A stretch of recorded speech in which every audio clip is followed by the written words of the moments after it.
Did we ever bring Zack back home? Yes, you are able. Zack came back, but not in the way that we wanted. Most Kenyans admit to not knowing how the campaign ended. Those behind it seem to have a theory as to why. Remember, immediately after we started the campaign, the following day, Professor Saitoti and Orwo Jode, the cabinet minister and the former deputy vice president, was he vice president or was former? They crashed and died in a plane crash.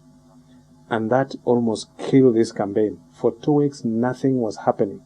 The dream to have a spinal injury rehabilitation center took off after a groundbreaking ceremony in 2013 with 73 million shillings raised by Kenyans and over 60 million shillings pledged by well-wishers, including Deputy President William Ruto, who pledged 3 million shillings.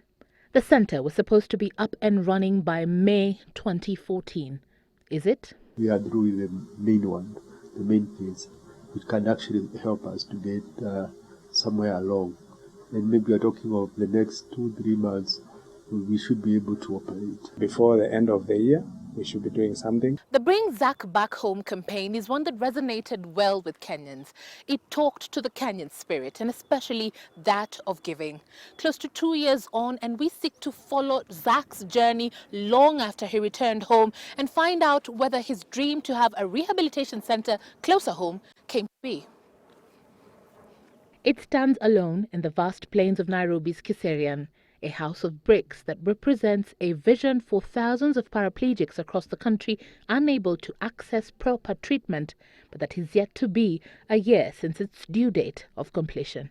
It is the reason why one man took on a unique marathon, attempting to will himself over 4,000 kilometers to South Africa, the closest country with a rehabilitation center, to create awareness of the need to have such a center in the country. A campaign that was followed closely by the media and that was aimed to help raise 250 million shillings.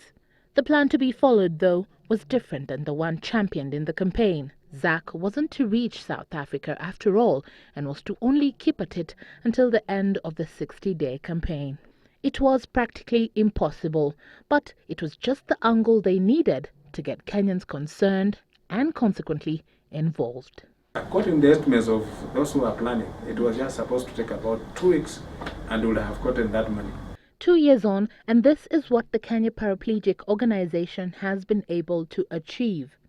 But were they able to exhaust their 73 million shilling budget? Maybe if you look at it from a distance, you may say that. But if you came in and took time to go through it, and if somebody is there to take you around and show you exactly what you have done, you'll actually accept that maybe even 73 million could be less. Those behind the campaign maintain they're not duping Kenyans in actualizing their dream. What I would tell them is to be patient, because at times you plan but it doesn't go by your plan. On allegations that the organization's chair, who is currently the Member of Parliament for Westlands, used some of the money received for his campaigns. Anybody who has any doubts is free to come and check our books, and we can take him through step by step. Words that will be quantified in the fullness of time. Evelyn Omboy, Sunday Live.